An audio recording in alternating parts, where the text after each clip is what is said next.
Fala galera, hoje vou falar sobre o jogo de Flamengo e Atlético Mineiro, no jogo valendo na Copa do Brasil. Eu sei, esse jogo foi encerrado há muito tempo, mais precisamente no dia 31 de julho de 2025. Então eu estou um pouco atrasado, mas eu juro que é por uma boa causa. Antes de começar a destrinchar esse jogo, gostaria de pedir humildemente para você se inscrever no meu canal, deixe o like e comente sobre o que você achou do jogo ou alguma coisa que eu possa ter esquecido de mencionar ou até ter falado alguma coisa de errado. Seu feedback será de extrema importância para mim. Bom, vamos pro jogo. É sempre com uma dose extra de emoção que nos preparamos para um clássico entre Flamengo e Atlético Mineiro. Este não é apenas mais um jogo no calendário do futebol brasileiro. É um confronto que carrega consigo uma rivalidade histórica, repleta de decisões, momentos icônicos e uma paixão que transcende as quatro linhas.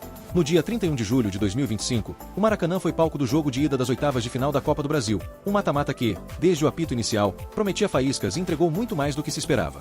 O cenário pré-jogo já indicava um embate de contrastes. O Flamengo, comandado por Filipe Luís, chegava para a partida com uma estratégia clara de gestão de elenco. A comissão técnica optou por preservar alguns titulares para este confronto de ida. Essa decisão sinalizava uma visão de longo prazo, talvez priorizando a maratona de jogos ou mesmo a partida de volta, confiando na profundidade do elenco para suprir as ausências. Contudo, essa escolha, embora compreensível diante de um calendário apertado, poderia comprometer o entrosamento e a fluidez ofensiva do time no momento. Do outro lado, o Atlético Mineiro desembarcava no Rio de Janeiro em um momento de crise na temporada. A equipe mineira buscava uma reação, e este clássico se apresentava como uma oportunidade de ouro para o Galo mostrar força, reverter a fase e injetar confiança. A pressão, sem dúvida, estava sobre os ombros do time atleticano. Para uma equipe em má fase, um jogo contra um rival de peso em uma competição eliminatória pode ser um catalisador. A necessidade de provar algo, de se reerguer, muitas vezes se traduz em uma intensidade e disciplina tática elevadas, transformando o azarão em um adversário ainda mais perigoso. A partida no Maracanã foi um verdadeiro xadrez tático, com cada treinador buscando impor sua filosofia de jogo e explorar as vulnerabilidades do adversário. Filipe Luís escalou o Flamengo com Rossi, Varela, Léo Ortiz, Léo Pereira e Matias Vina, Alan, Everton Araújo e Matheus Gonçalves, Luiz Araújo, Plata e Pedro. A análise tática da equipe rubro-negra revelava uma clara intenção de dominar a posse de bola e construir as jogadas pacientemente no campo ofensivo. A ideia era abrir espaço na defesa do Atlético através da troca de passes e da movimentação constante. A presença de Matheus Gonçalves e Everton Araújo no meio-campo, ao lado de Alan, indicava uma tentativa de ter mobilidade e capacidade de infiltração, mesmo com as ausências de Arrascaeta e Cebolinha, que foram poupados. Luiz Araújo e Plata nas pontas, com Pedro centralizado, formavam o trio de ataque, buscando explorar a largura do campo e a referência na área. No banco, a equipe já contava com a expectativa de importantes reforços recém-chegados, como Emerson Royal, Saul e Samuel Lino, que seriam acionados para dar um novo gás no decorrer da partida. Do lado atleticano, Cuca, um técnico com vasta experiência em mata-matas, montou uma equipe focada na solidez defensiva e na velocidade dos contra-ataques. A escalação inicial do Galo foi Everson, Saravia, Lianco, Júnior Alonso e Gabriel Menino, Alan Franco, Igor Gomes e Gustavo Scarpa, Rony, Hulk e Coelho. A estratégia de Cuca era nítida: fechar os espaços com marcação implacável. A linha defensiva, com Saravia e Gabriel Menino atuando como laterais alas e Lianco e Júnior Alonso na zaga, buscava criar uma barreira intransponível. O meio-campo, com Alan Franco, Igor Gomes e Scarpa, tinha a missão de combater a posse rubro-negra, desarmar as jogadas e iniciar as transições rápidas. No ataque, a velocidade de Rony e Coelho, combinada com a força e o poder de finalização de Hulk, era aposta para os contra-ataques. O Galo sabia que teria menos posse de bola, mas visava ser cirúrgico e letal nas poucas oportunidades que criasse. O confronto se desenhava, portanto, como um embate de estilos. O Flamengo, com sua escalação mista e foco na posse de bola, buscava o controle territorial e a construção paciente. O Atlético Mineiro, por sua vez, priorizava a solidez defensiva e a explosão nas transições. Este é um clássico embate tático no futebol moderno: posse de bola versus defesa reativa e contra-ataques. O sucesso do Atlético Mineiro dependeria da disciplina defensiva e da eficiência nas poucas chances criadas, enquanto o Flamengo teria o desafio de transformar sua posse em chances claras, superando a compactação adversária. A escolha de Filipe Luís em poupar peças importantes poderia comprometer a criatividade necessária para quebrar essa linha defensiva bem postada. Além disso, ao optar por uma equipe com jogadores menos entrosados e focada na posse, o Flamengo poderia se expor a contra-ataques rápidos. A linha defensiva, mesmo com jogadores experientes, precisaria de sincronia para lidar com a velocidade de Rony e Coelho e a potência de Hulk. Essa potencial vulnerabilidade tática do Flamengo ao tentar construir desde trás contra um time que pressiona e contra-ataca seria testada, e o gol do Atlético Mineiro nasceria exatamente de um erro na saída de bola e uma transição rápida. O primeiro tempo da partida se desenrolou exatamente como as análises táticas previam. O panorama inicial do jogo foi de um Flamengo que tomava a iniciativa, com troca de passes no campo de ataque, enquanto o Atlético se fechava bem à espera de encaixar os contra-ataques. O time rubro-negro dominou a posse de bola de forma esmagadora, registrando impressionante 66,3%, contra apenas 33,7% do Atlético Mineiro. Essa estatística demonstra o controle territorial absoluto do Flamengo. Apesar da posse avassaladora, o Flamengo encontrava grandes dificuldades em transformar essa dominância em chances claras de gol. A marcação implacável do Galo funcionava com maestria, fechando as linhas de passe, negando espaços para infiltração e frustrando as tentativas de progressão rubro-negra. A posse era, em grande parte, estéril, horizontal, sem a profundidade necessária para desorganizar a defesa adversária. Mesmo assim, o Flamengo conseguiu criar algumas oportunidades. Aos 30 minutos, a primeira grande chance rubro-negra surgiu de uma jogada bem trabalhada. Matheus Gonçalves tocou para Everton Araújo, que limpou a jogada e bateu colocado, mas a bola explodiu no travessão. Foi um suspiro de alívio para o Galo, que viu sua meta ser salva pelo poste.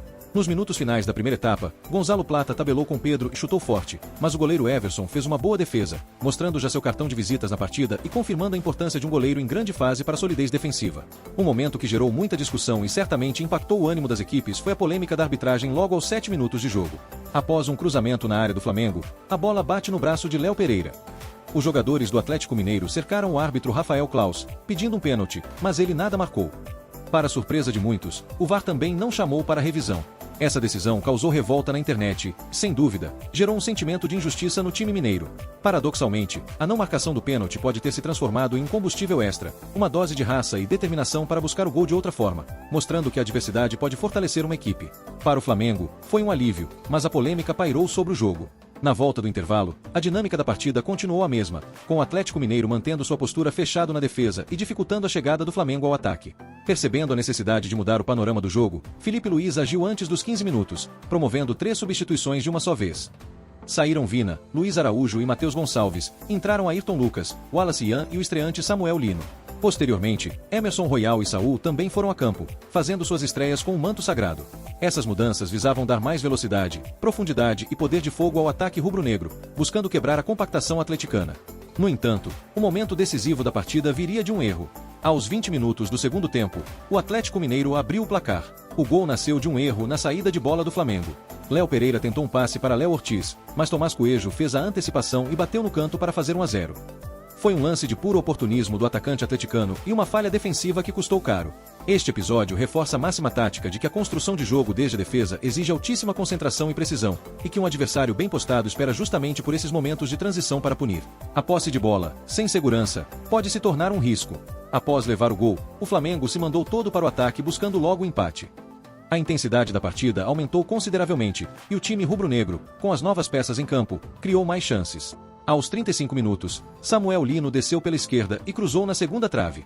Emerson Royal se antecipou à marcação e deu uma solada na bola, que tocou no travessão antes de sair. Por muito pouco, o empate não veio. No lance seguinte, Saul tocou para Samuel Lino na esquerda, que driblou Lianco, invadiu a área e bateu no canto.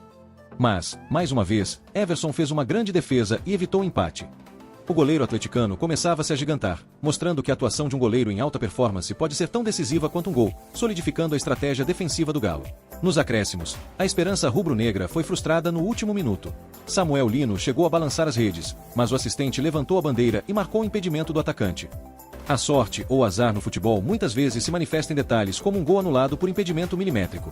Para o Flamengo, foi a confirmação de que os reforços podem ser decisivos, mas a falta de tempo de jogo juntos ainda era um fator. Para o Atlético Mineiro, foi um alívio que a estratégia de segurar o resultado funcionou até o fim. Ao apito final, o Atlético Mineiro venceu o Flamengo por 1-0 no Maracanã, levando uma importante vantagem para o jogo de volta. As estatísticas de finalizações no gol, 5 para cada time, mostram que, apesar do domínio da posse do Flamengo, Everson foi crucial para manter o placar inalterado para o Galo. Em um jogo tão taticamente disputado e com placar apertado, os desempenhos individuais se tornam ainda mais evidentes, tanto para o bem quanto para o mal. Destaques positivos. Everson, sem dúvida, o goleiro atleticano foi o melhor em campo. Suas defesas foram cruciais, especialmente no segundo tempo, garantindo a vantagem do Galo. Ele operou milagres e foi um verdadeiro paredão. Sua atuação foi fundamental para a vitória tática do Atlético Mineiro, demonstrando que um goleiro em grande fase pode ser o diferencial tático, transformando a solidez defensiva em uma arma ofensiva ao frustrar o adversário e preservar o resultado. Tomás Coelho, o atacante argentino, foi o herói do gol. Aproveitou a falha adversária com frieza e precisão, mostrando oportunismo e sendo cirúrgico na única chance clara que teve. Sua capacidade de antecipação foi decisiva para punir o erro rubro-negro. Samuel Lino, apesar da derrota e do gol anulado, o estreante mostrou impacto imediato ao entrar em campo. Ele criou perigo, driblou, finalizou e quase marcou. Sua entrada deu uma nova dinâmica ao ataque rubro-negro, mostrando que pode ser uma peça fundamental para o restante da temporada, mesmo com a necessidade de maior entrosamento. Everton Araújo, teve uma boa movimentação no meio-campo e quase abriu o placar com um chute no travessão. Mostrou que pode ser uma alternativa válida no setor, contribuindo com energia e presença ofensiva. Destaques negativos. Léo Pereira. O erro na saída de bola que resultou no gol de Coelho foi um momento infeliz para o zagueiro. Em jogos de mata-mata, falhas individuais são amplificadas e podem ser determinantes para o resultado final. O entrosamento do Flamengo misto. A equipe rubro-negra, com alguns titulares poupados e a entrada de novos jogadores, erravam demais e apresentava pouco entrosamento. Isso dificultou a criação de jogadas e a fluidez ofensiva, especialmente no primeiro tempo, onde a posse de bola não se traduziu em efetividade. A chegada de novos jogadores, embora aumente a qualidade individual, exige tempo para adaptação e construção de sinergia tática, e a pressa em utilizá-los em um jogo tão importante, combinado com poupar de titulares, pode ter sido um fator que contribuiu para a derrota. A criação ofensiva do Atlético Mineiro, embora eficaz na sua estratégia de marcação e contra-ataque, o Galo dependeu muito dos erros do Flamengo e das transições rápidas. Em momentos de posse de bola, a equipe mineira teve dificuldades em construir jogadas mais elaboradas, o que poderia ser um ponto de atenção para a sequência da Copa, especialmente em jogos onde o adversário não se expõe tanto. Estatísticas. A análise das estatísticas da partida entre Flamengo e Atlético Mineiro revela de forma contundente a dinâmica tática do confronto e a eficiência de cada equipe. A posse de bola é o número mais gritante e que melhor ilustra a dinâmica tática do jogo. O Flamengo teve o controle absoluto da bola, com impressionantes 66,3%, enquanto o Atlético Mineiro ficou com apenas 33,7%. Este dado, em destaque, evidencia o contraste entre a proposta do Flamengo de controle territorial e a do Atlético Mineiro de reação e transição rápida. O Flamengo buscou a construção paciente, enquanto o Galo abdicou da posse para se defender e ser letal nos contra-ataques. No entanto, a posse massiva do Flamengo não se traduziu em uma superioridade avassaladora nas finalizações. O Flamengo teve 17 finalizações no total, apenas 4 a mais que as 13 do Atlético Mineiro. Mais crucial ainda, ambos os times tiveram o mesmo número de finalizações no gol, 5 para cada. Ao comparar as finalizações com a posse de bola, fica evidente a qualidade da posse rubro-negra. Se o Flamengo dominou a bola, mas não conseguiu converter isso em muito mais finalizações ou finalizações no gol, significa que sua posse foi pouco produtiva. O Atlético Mineiro, com muito menos posse, foi igualmente perigoso nas finalizações no gol, indicando uma alta eficiência em suas ações ofensivas. Este jogo é um estudo de caso sobre como a eficiência pode superar a dominância de posse. O Galo foi cirúrgico, aproveitando a única falha defensiva do Flamengo e contando com a atuação inspirada de Everson para converter suas poucas chances em um resultado crucial. A estratégia de Cuca foi executada com perfeição.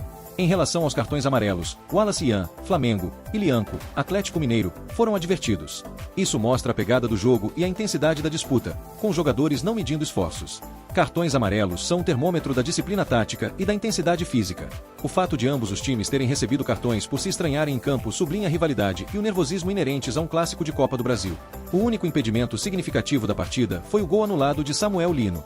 Este lance, que poderia ter mudado o resultado, reitera a importância dos detalhes no futebol e a eficácia da linha defensiva do Atlético Mineiro em armar Arapuca, mostrando a cautela das defesas e a precisão dos atacantes. Para o Flamengo, a alta posse de bola sem a correspondente superioridade em finalizações no gol é um sinal de que a equipe não conseguiu quebrar as linhas defensivas do Atlético Mineiro de forma consistente. As chances criadas foram mais por lampejos individuais ou erros adversários do que por construção coletiva fluida. Isso levanta questões sobre a capacidade do Flamengo de penetrar defesas compactas quando não está com seu elenco completo e entrosado. A posse de bola, por si só, não garante a vitória, e este jogo serve como um lembrete doloroso dessa lição tática. A partida entre Flamengo e Atlético Mineiro, além de seu impacto imediato no placar, foi rica em detalhes e curiosidades que adicionam camadas à sua análise e ao contexto da Copa do Brasil 2025. Um dos pontos mais notáveis foi a estreia de importantes reforços do Flamengo.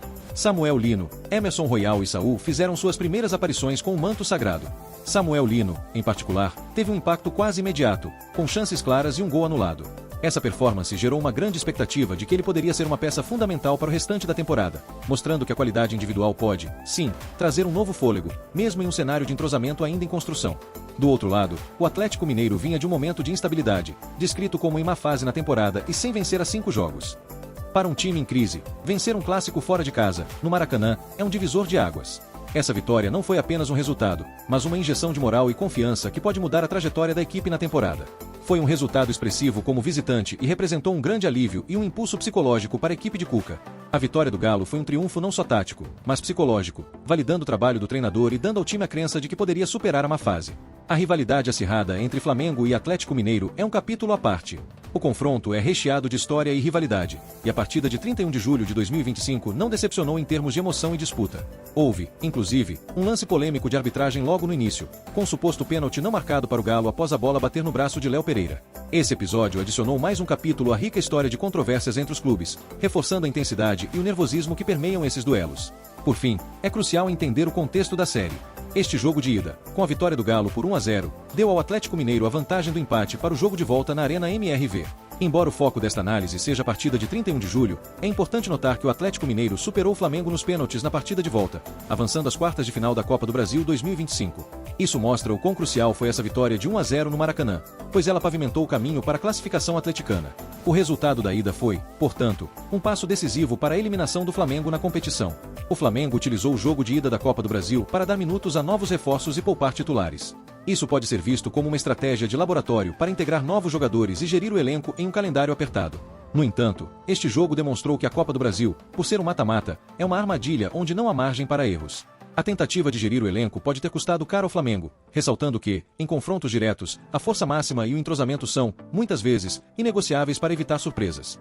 Conclusão: o confronto entre Flamengo e Atlético Mineiro, válido pelas oitavas de final da Copa do Brasil em 31 de julho de 2025, foi um verdadeiro duelo de estratégias e um estudo de caso sobre a complexidade tática do futebol. De um lado, o Flamengo de Felipe Luiz, com sua filosofia de posse de bola e construção paciente, esbarrou na falta de profundidade e entrosamento de um time que teve titulares poupados e reforços recém-chegados. A posse de bola, por si só, não se traduziu em efetividade ofensiva, e os erros individuais foram punidos de forma decisiva. A equipe rubro-negra, apesar de ter mais a bola, não conseguiu quebrar as linhas defensivas do Atlético Mineiro de forma consistente, mostrando que o talento individual, sem o entrosamento ideal, pode não ser suficiente contra uma defesa bem montada. Do outro lado, o Atlético Mineiro de Cuca demonstrou a eficácia de uma defesa compacta e letal nos contra-ataques. O Galo soube sofrer sem a bola, anulou as tentativas do Flamengo e foi cirúrgico na única chance clara que teve, aproveitando um erro defensivo do adversário. A atuação monumental do goleiro Everson foi um pilar fundamental para a vitória, mostrando que a performance de um jogador em uma posição-chave pode ser o diferencial tático, solidificando a estratégia defensiva e minando a confiança do ataque adversário. Este confronto reforça a ideia de que, no futebol, nem sempre a equipe com maior posse de bola é a vencedora. A eficiência na conversão de chances, a resiliência defensiva e a capacidade de aproveitar os momentos-chave são cruciais, especialmente em jogos de mata-mata. O Atlético Mineiro, mesmo em um momento de crise, soube se impor taticamente, transformando a adversidade em um impulso para superar um adversário de peso. A Copa do Brasil é uma competição onde a margem de erro é mínima. Um único erro defensivo, uma falha na saída de bola ou uma defesa espetacular podem definir o futuro de uma equipe. A resiliência tática e a capacidade de se adaptar ao adversário são mais importantes do que a dominância estatística. A vitória do Galo no Maracanã não foi apenas um resultado, mas um respiro e um impulso de confiança que se provou decisivo para a classificação na série, culminando na eliminação do Flamengo nos pênaltis na partida de volta. E para acabar a análise, o futebol é um esporte de detalhes, de momentos e de narrativas que se constroem em campo. Este Flamengo e Atlético Mineiro nos lembrou que a beleza do jogo está na imprevisibilidade, na capacidade de superação e na genialidade tática que pode vir de um erro do adversário ou de uma defesa impossível. Foi um jogo que, apesar do placar magro, foi rico em lições e emoções, deixando um legado tático importante para ser estudado. Bom, gente, vou ficando por aqui, muito obrigado e até o próximo vídeo.